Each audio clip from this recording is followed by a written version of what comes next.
Tilapia মাছ নিয়ে এসেছে। বাহ, বেশ ভালো মাছগুলো। আর দেশি তেলাপিয়া, একদম কিন্তু অরিজিনাল তেলাপিয়া, এটা মনোপ্রিয়াও না। আর ওগুলোকে কি বলে, যেগুলো হচ্ছে আপনার ক্রস হয় যে মাছগুলো।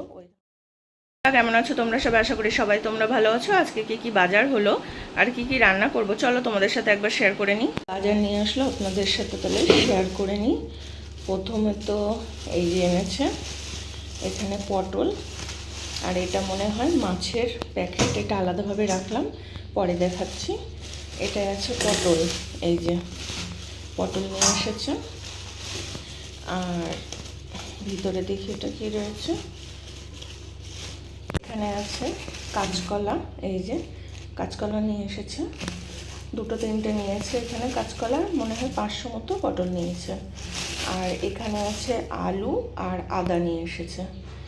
আর এখানে দেখি কি মাছ এনেছে, খুলে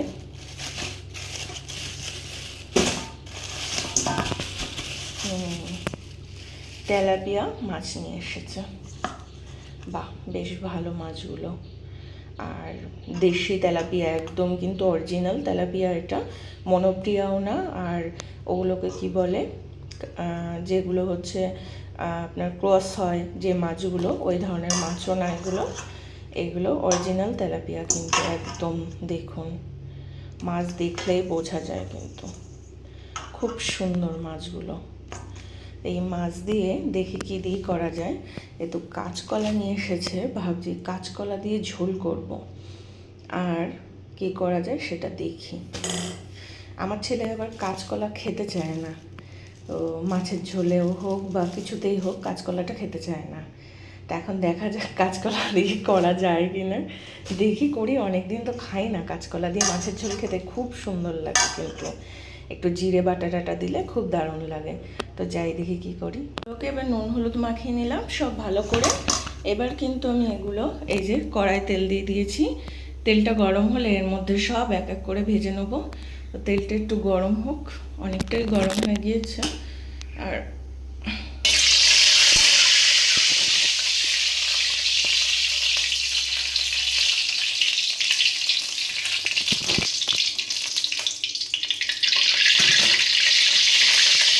জল পড়লে এত চটর পটর করে, এবার দিয়ে একটা একটা করে ছেড়ে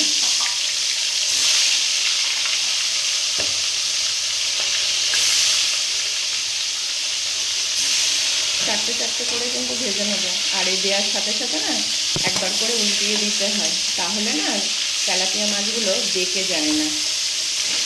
অনেক সময় দেখবেন তেলাপিয়া মাছ কিছুক্ষণ ভাজার পর কিন্তু বেঁকে যায়, কিন্তু যদি এই কড়াই দেওয়ার সাথে সাথে একবার করে অন্তত মাছগুলোকে এরকম করে উল্টিয়ে দেন, 2 পিঠ ধরুন, এই 2 পিঠ হবে, তো এটা উল্টিয়ে দিলে কিন্তু আর বেঁকে যাওয়ার চান্স থাকে না। তো এটা আমার মা করে দেখে আমি শিখেছি। এটা মাছগুলো দিয়েছিলাম, সেই মাছগুলো কিন্তু ভাজা কমপ্লিট হয়ে গেছে। এবার কিন্তু আমি এগুলো তুলে নেবো, আর এইভাবেই আমি ওই মাছগুলোই সব ভেজে নেবো। তো কাটা হয়ে গেছে, এখন কিন্তু কাঁচকলা আলু দিয়ে কিন্তু মাছের ঝোলটা বানিয়ে নেবো। তো এখন এই তেল রয়েছে যেটা, এই তেলের মধ্যে দিয়ে দেবো, একটু ফোড়ন দেবো, এতে 5 ফোড়ন দেবো।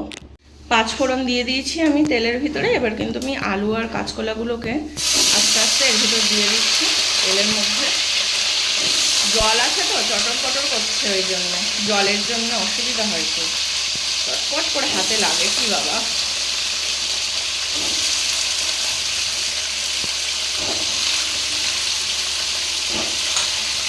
তো এটা কি কেটে রেখেছি, এটা হচ্ছে কাঁচকলার খোসা।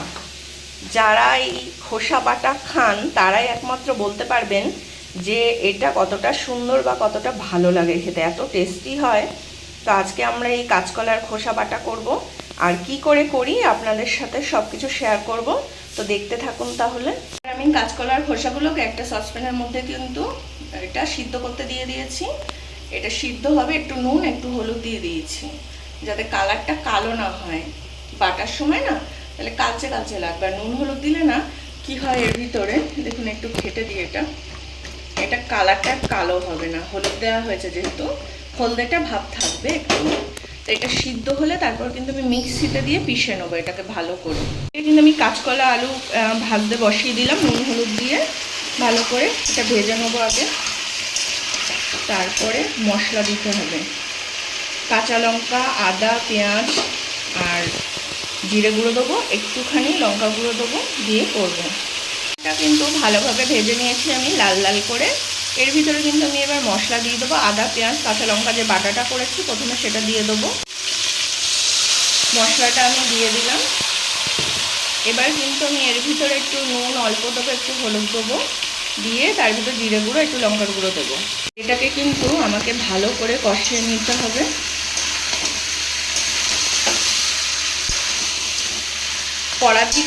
কড়ার নিচের দিকে একটুখানি হালকা তেল গেছিলো, তার জন্য কড়াটা শুধু নড়ছে। এই মশলাটা ভালো করে আমাকে কষিয়ে নেবো, নিয়ে কিন্তু এতে পরিমাণ মতো জল দিয়ে দেবো আমি। এটা ফুটবে একটু, পরিমাণ মতো জল দিয়ে দিয়েছি আমি। তারপর কিন্তু মাছগুলো আমি এর ভিতরে দিয়ে দেবো। ঝোল কিন্তু পুরো ফুটে গেছে, এর মধ্যে কিন্তু এবার আমি মাছগুলোকে সব দিয়ে দেবো। এই যে আমি কিন্তু এখানে মাছ ভাজা সব করে রেখে দিয়েছি ভালো করে।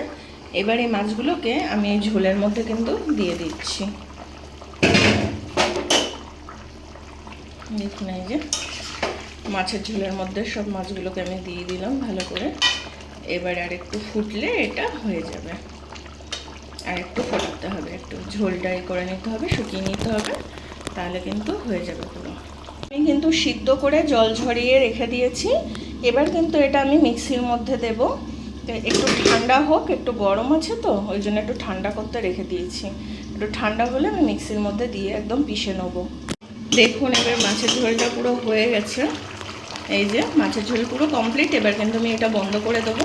কেমন হয়েছে তরকারিটা জানাবেন। অনেকে গরম মশলা দেয়, কিন্তু আমি দেবো না এটাতে। সবসময় গরমে না গরম মশলা খাওয়া ভালো না। এর মধ্যে না অল্প একটু মশলা রেখেছি, একদম হালকা মশলা রেখেছিলাম, আদা, পেঁয়াজ, কাঁচা লঙ্কার। তার মধ্যেই কিন্তু আমি কটা রসুনের টুকরো দিয়ে দিয়েছি, ওই যে দেখতে পাচ্ছেন। এর মধ্যেই কিন্তু আমি কাঁচকলার খোসাগুলো সব দিয়ে দেবো একসাথে করে। এই সব একসাথে কিন্তু বাটা হবে। আর কাঁচা লঙ্কা এই জন্যই দিলাম না, যে মিক্সিতে যে আমি কাঁচা লঙ্কা বেটেছিলাম না, তার জন্য ওর ভিতর কাঁচা লঙ্কার একটু মশলা আছে, ওই কারণে কিন্তু আমি কাঁচা লঙ্কাটা দিলাম না। আর এখানে কেটে রেখেছি আমি পেঁয়াজ। এই পেঁয়াজটা কিন্তু আমি আগে ভেজে নেবো, তারপরে কিন্তু এই যে তৈরি হবে যে মিক্সিতে দিয়ে যে আমি এটা তৈরি করব, তখন ওইটা দেব। যে কাঁচকলার খোসাটা ছিল দেখেছেন, পেস্টটা পুরো আমি বানিয়ে নিয়েছি। এবার কিন্তু আমি কড়ার মধ্যে দেব এটা, কিন্তু তার আগে আমি এই পেঁয়াজগুলোকে কড়ার মধ্যে ভাজতে দিয়ে দেবো। তেল দিয়ে দিয়েছি আমি কড়াতে। এখন আমি এগুলো তুলে তুলে এই যে কড়াতে ছেড়ে দিচ্ছি। পেঁয়াজগুলো ভাজতে দিয়ে দিলাম। এর মধ্যে কিন্তু কালো জিরে ফোড়ন দিতে হয়, যেহেতু আজকে আমার কালো জিরে ঘরে নেই, ওই জন্য কিন্তু আমি একটু পাঁচ ফোড়ন দেবো, অল্প করে হালকা করে পাঁচ ফোড়ন দেবো, দিয়ে তারপর আমি ভাজবো। ভাজা হয়ে গেছে। এর মধ্যে কিন্তু আমি একটু হলুদ আর নুন দিয়ে দেবো, আর তার মধ্যে ওই পেস্টটা কিন্তু দিয়ে দেবো, কাঁচকলার খোসা বেটেছি যেটা, সেটা। কাঁচকলার খোসা বাটাটা কিন্তু আমি দিয়ে দিয়েছি এর ভিতরে। একটু জল দিয়ে ভালো করে মিক্সির থেকে ওটা কেটে নিয়ে তারপরে কিন্তু দিলাম, না হলে কিন্তু অনেকটাই থেকে যেত ওর ভিতরে। আর নুন হলুদও দিয়ে দিয়েছি। এবার আমি জল দিয়ে দেবো এটা। আর এটা কিন্তু একদম শুকিয়ে ফেলতে হবে। যত শুকিয়ে যাবে তত টেস্ট হবে ভালো এটার। একদম শুকনো শুকনো হবে এটা।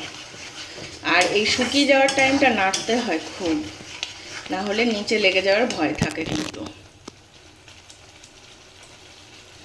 দেখছেন আস্তে আস্তে সব শুকিয়ে যাচ্ছে। দেখুন কষিয়ে কষিয়ে কতটা শুকনো হয়ে গেছে। একদম একদম কিন্তু শুকিয়ে ফেলতে হবে, নিচে যাতে না লাগে সেদিকে এইভাবে খেয়াল করতে হবে। একটু একটু নিচে লাগার ভয় থাকে, কিন্তু যদি এইভাবে কেকে কেকে দেন আর লাগবে না জিনিসটা। আর শুকনো শুকনো হলেই এই জিনিসটা খেতে বেশি ভালো লাগে। কিন্তু আস্তে আস্তে দিয়ে এইভাবে করে নিতে হবে পুরো। আর কেউ যদি এর মধ্যে হালকা চিনি দিতে চান তো দিতে পারেন, একদম একটুখানি 2-3টে দানা ফেলে দেবেন, ভালো লাগবে খেতে। আর যদি কারো সুগার টুগার থেকে থাকে তাহলে দেবেন না, সুগার ফ্রি দিতে পারেন, একটুখানি দিয়ে খেতে পারেন।